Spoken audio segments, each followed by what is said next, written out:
Peace. This is Wise for Wise Words Media. And hoop heads, it's a holiday. The NBA returns tonight. Tip-off begins with the Philadelphia 76ers going up against the Boston Celtics. And in the nightcap, we get the Los Angeles Lakers against the defending champions, the Golden State Warriors. Now, on a Tuesday, NBA tip-off, it's only right. Top 5 Tuesdays. This week, we're going to go with top 5 best teams this year in the NBA. And with number 1 being my pick for the NBA champions to win it all. So at number 5, I got the Cleveland Cavaliers. The Cleveland Cavaliers last year showed the world that they arrived. They were that young team that was starting to click. They have their nucleus. Just like in a video that I made a couple months ago, stressing the importance of the draft. I mentioned good teams become good and bad teams become bad, all on draft night.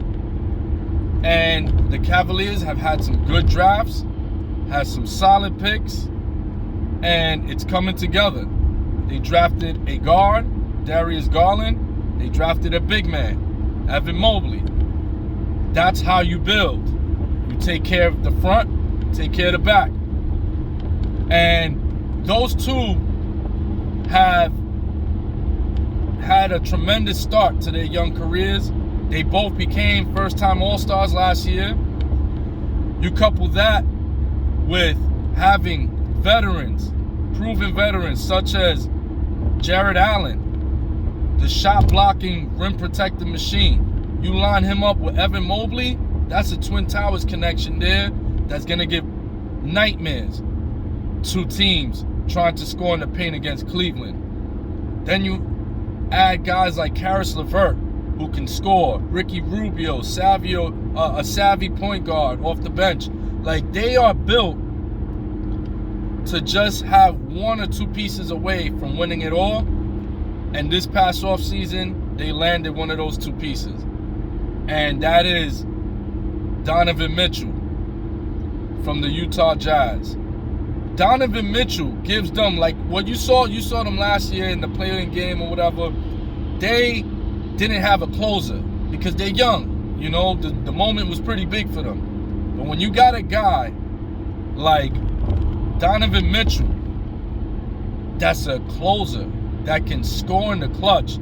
This is a guy in Donovan Mitchell that, as a rookie, he upset an Oklahoma City Thunder team that was predicted to go to at least the conference finals, because they have Russell Westbrook, who just came off the MVP season, Paul George, who was in his prime, and Carmelo Anthony that still had a couple good years of basketball left in him. He single-handedly defeated them. So you add him, the closer, the guy that could close out the show in the fourth quarter when they need they need a bucket. They need that go-to guy. They have him now. And then on the other end, they got these rim protectors that can stop. So Cleveland is going to be trouble. I easily see them going to the Eastern Conference Finals. They're going to be one of the top 3 or 4 teams in the Eastern Conference. So that's number 5. I have at number 4. At number 4, I'm going to go with the Boston Celtics. The Boston Celtics should have been ranked higher for me, because at first they were actually ranked higher until the wild offseason that the Celtics had. They were starting off their offseason on the right note. They went and got Malcolm Brogdon, which was an amazing signing. Great signing. Huge pickup for Boston, which is going to improve their team. And Malcolm Brogdon might even be a better fit for them at point guard than Marcus Smart. You heard it here first. Malcolm Brogdon actually makes them a very dangerous team. Not only that, but they added Danilo Gallinari, an outside threat that can hit a big shot. So they made big improvements, but then it all started to go downhill. First with the scandal that the coach had with Ime Udoka and that whole situation of him being suspended indefinitely. So that's one situation that messes things up. Then Robert Williams, their rim protector, their monster, their beast in the paint, he goes on injury. Now he's, injured. Then their off-season acquisition, Danilo Gallinari, he gets injured. So they have just been going through one problem after another. So I actually, when they made those moves in the offseason, I had them in my offseason power rankings as probably the second best team. And they got demoted down to 4 based on all of this turmoil that's been going on with the Celtics. So I have the Celtics at number 4. At number 3, I'm going to give that spot to the Brooklyn Nets. The Brooklyn Nets are going to be on a mission this year. They are going to be on a mission because they were embarrassed. I mean, they were... You know what it is to have huge contracts given to Kevin Durant, Kyrie Irving. These guys were supposed to go to the NBA Finals when they signed those contracts. Within a year or two, because remember, Kevin Durant sat out the whole first year, so you give them, that's a grace period. You give them that. That following year, they were supposed to make the finals. They lost to Milwaukee. Okay, you could blame injuries. Fine. But you know what it was? For them to be healthy and lose to the Boston Celtics in the first round. And not only lose, but get destroyed, demolished in the first round and get swept. We're gonna witness the Kevin Durant revenge tour. Kevin Durant is going to go on a rampage this year. Kyrie Irving is going to also go on his revenge tour. He's gonna go on a rampage. They made some good pickups in the offseason. I think with the whole Kevin Durant trying to push his way out of Brooklyn, they went and made a good signing. They went and got TJ Warren, who's going to be very good for them. He's going to be a solid player for them. He was kind of like their backup plan in case KD left, but now he becomes a very solid player off the bench for them. And you're going to see the revenge tour. You're going to see a Kevin Durant that hasn't been this focused since OKC. And Kyrie is going to come back to his Cleveland Cavalier form, and look out, they're going to be trouble. I can see them going to the Eastern Conference Finals. At number 2, I'm going to go with the defending champions, the Golden State Warriors. Golden State, they caught a lot of people off guard by going to the finals. A lot of people have Phoenix going back, but I said it prior to that. It's on my social media. I put up, asking everybody, who do you think is going to go to the finals? And I had Golden State in the finals. And they actually won the championship. But this year, the whole Jordan Poole, Draymond thing, the fact that went public, because that's nothing new, right? Let's understand that first.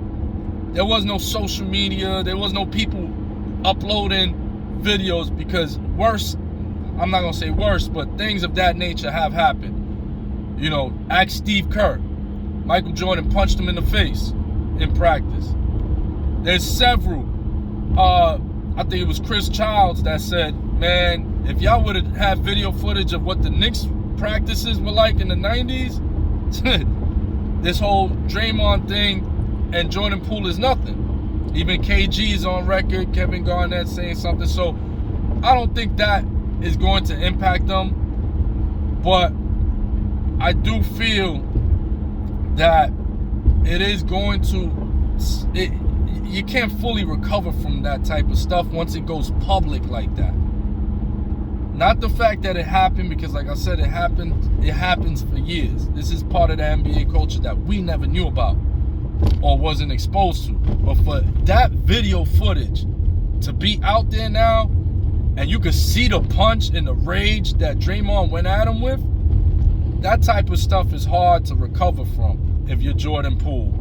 If you're a team trying to defend a championship, that's gonna come up constantly. The media, it's gonna be a lot to overcome. And I think they're gonna be good enough to make the finals, but I think they won't make it past the team that I have at number 1. And that team that I have at number 1 was the team I had at number 1 last year, and I have them at number 1 again this year, and that's the Milwaukee Bucks. The Milwaukee Bucks will win the NBA championship this year if, and only if, they remain healthy. The reason they didn't win it last year was because my main man, my second favorite player, I love this dude, man, Chris Middleton. You know, everybody know Russell Westbrook's my guy, but Chris Middleton is my second favorite player in the NBA. And Chris Middleton just does so much for the Milwaukee Bucks that he doesn't, you know, he gets overlooked. He doesn't get the praise because of his humble demeanor. He's a quiet dude. He's all business. But, you know, and also when you have a Giannis on your team, that kind of takes a lot of the publicity. But when you're looking at a guy like Chris Middleton, what he brings to the team defense. He brings high basketball IQ. He brings perimeter shooting, which helps when you have a guy like Giannis that demands so much attention in the paint. A guy like Middleton, he frees up, a guy like Giannis frees up Middleton so that Middleton can execute and hit threes and perimeter shots that have been part of the formula of success for the Milwaukee Bucks. But not only that, he's very defensive. Chris Middleton takes on some tough, he takes on some tough challenges. He takes on a lot of the best players offensively on the other side, be it Kevin Durant or a James Harden, or he takes on those challenges, and he does a very good job on guys like Jason Tatum or Jaylen Brown. He's super defensive. He's very defensive, but the main thing that I love about him and that helps Milwaukee is that he's a closer, the clutch factor. And Giannis, to me, the Giannis and Middleton relationship is almost like the Yankees dynasty of the 90s. You had a guy like Andy Pettitte. He'll take you. He'll pitch gems. But then in the 9th inning, they turn it over to Mariano Rivera to close the game. Same thing happens with the Milwaukee Bucks. The year that they won the championship, and even prior to that, that's been their formula. Giannis Antetokounmpo, he is the guy that he brings you up to the closing point. He's the one that's dominating throughout the game, that gives the Milwaukee Bucks the lead that they have. But it is Chris Middleton who you see Giannis do this to and hand over the ball to late in the fourth quarter, because he's the closer. He's the Mariano Rivera of that team. He's the guy that when they need a clutch bucket, you know, Giannis gives them the pick and pop, or they'll do a pick and pop. They'll run a pick and pop or pick and roll with Middleton, and Middleton is clutch basket after clutch basket. And he was clutch during their championship run. He was the closer for their championship run, and I see the same thing happening this year. They would have beaten the Celtics had Middleton not got injured, because Giannis by himself took the Celtics to 7 games without Chris Middleton, and they were very competitive in that 7th game. You added Chris Middleton, who could defend and contain either Brown or Tatum, and then give you that clutch basket or clutch free throws. Milwaukee wins that series. So that's my champions for this year, the Milwaukee Bucks, the #1 team going in. So that's my power rankings for this year. That's my top 5 that I got. I got Cleveland. I got, what's the name? Boston, Cleveland, Boston, Golden State, Brooklyn, and the Milwaukee Bucks winning it all. I'm Waz for Waz Words Media. Let's enjoy this basketball. Peace.